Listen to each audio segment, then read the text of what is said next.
Patrick Tuipulotu has never been the flashiest player in Super Rugby, but for the Blues, he's been one of the most trusted. While others have come and gone, he's stayed, led, and helped deliver a Super Rugby Pacific title. Now heading into 2026, that consistency raises a bigger question. Does the All Blacks still need a lot built on experience, leadership, and reliability? Because while the spotlight moves to younger names, Tuipulotu keeps proving why he's never gone away. Patrick Tuipulotu was born in Christchurch, New Zealand in January 1993 before his family moved north and was raised in Auckland.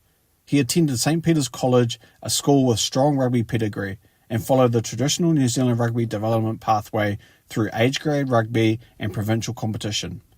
There was no sudden explosion onto the international conversion or overnight rise. His early years were defined more by steady improvement and hard work than by instant recognition on the big stage. When he made his Super Rugby debut for the Blues in 2014, he entered a franchise that was still searching for stability. Those early Blues seasons were inconsistent, and Tuipulotu was not immediately viewed as a cornerstone player. He rotated in and out of the matchday squads, learning the demands of professional rugby while competing for minutes in a highly contested position. What kept him in the system was reliability. Coaches knew what they would get from him each week. His line-out work was dependable, his defensive contributions were consistent, he played within structures and rarely went missing in games. Over time, that consistency turned into trust, and that trust turned into responsibility. As seasons passed, Tuipulotu became a permanent fixture in the Blues forward pack. He wasn't selected because of hype, he was selected because he delivered what was asked of him. And in Super Rugby, especially in New Zealand, that is often the difference between a short career and a long one. By 2020, the Blues coaching group made a clear statement about how they viewed him. Patrick Tuipulotu was named co-captain of the franchise.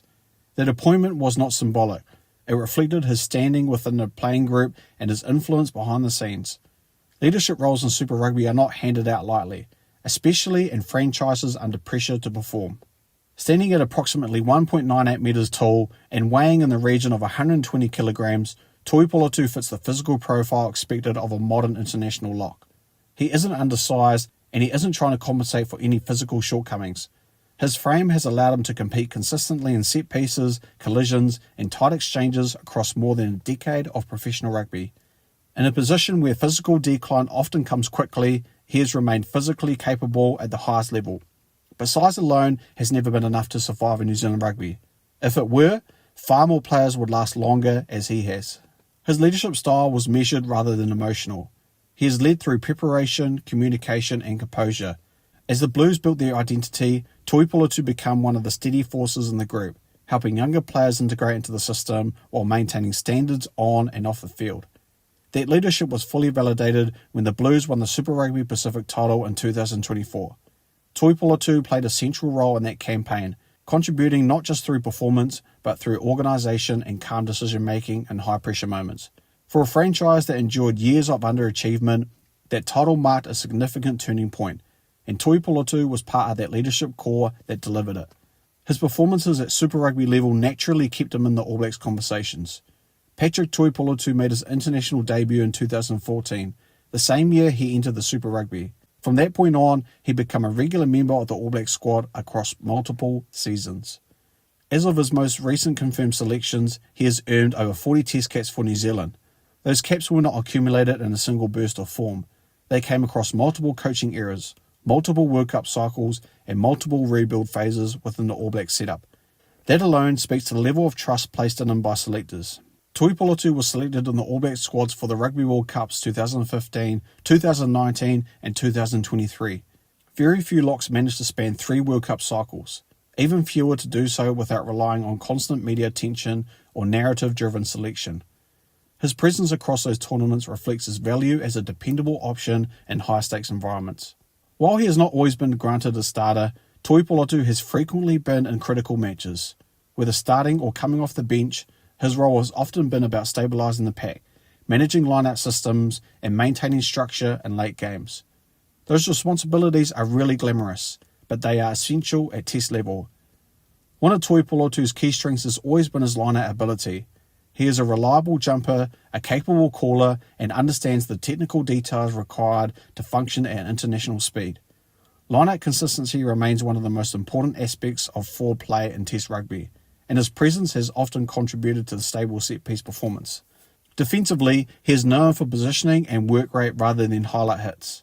He makes his tackles, fills his channels, and communicates effectively with loose forwards around him.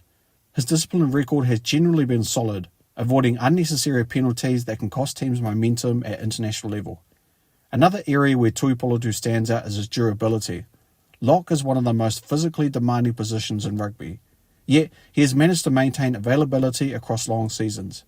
While injuries are part of a professional career, his ability to remain in contention year after year has been a significant asset for both the Blues and the All Blacks. That said, his game has always had clear limitations, and those limitations are part of why his role has been debated so often.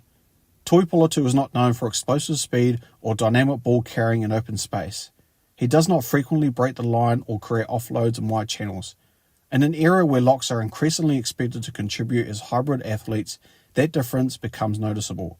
Younger locks coming through the system often bring more mobility, higher top-end speed, and greater involvement in attacking play. This has naturally led questions to whether experience should outweigh athletic potential when selecting four-packs. But selection at test level is not purely about athleticism. It's about execution under pressure. It's about understanding systems, managing moments, and making correct decisions when games are on the line. Tuipulotu's career suggests that coaches continue to value those qualities highly. Heading into 2026, the All Blacks face a similar balancing act. Post-World Cup cycles often involve transition. Younger players are introduced, leadership groups evolve, but teams also require experienced figures who understand the demands of Test rugby and can support emerging talent. Tuipulotu's experience across multiple All Black squads, combined with his leadership role at Super Rugby level, places him firmly in that category. He has played alongside a wide range of locking partners, adapted to different tactical approaches, and remained effective within changing systems. His continued selection at Super Rugby Pacific level demonstrates that he is still performing at a standout required to compete. Coaches do not keep players around purely out of loyalty. Performance remains the primary currency, and Tuipulotu has continued to meet those expectations in his role. Off the field, he has maintained a reputation as a professional and respected figure within teams. While not a public-facing personality, his standing within playing groups has been consistently strong. That kind of influence often matters more internally than it does externally. When assessing Patrick Tuipulotu's career, it becomes clear that he represents a different type of success story in New Zealand rugby. Not the prodigy, not the headline act, but the dependable professional who stays relevant through preparation, discipline, and understanding of the game.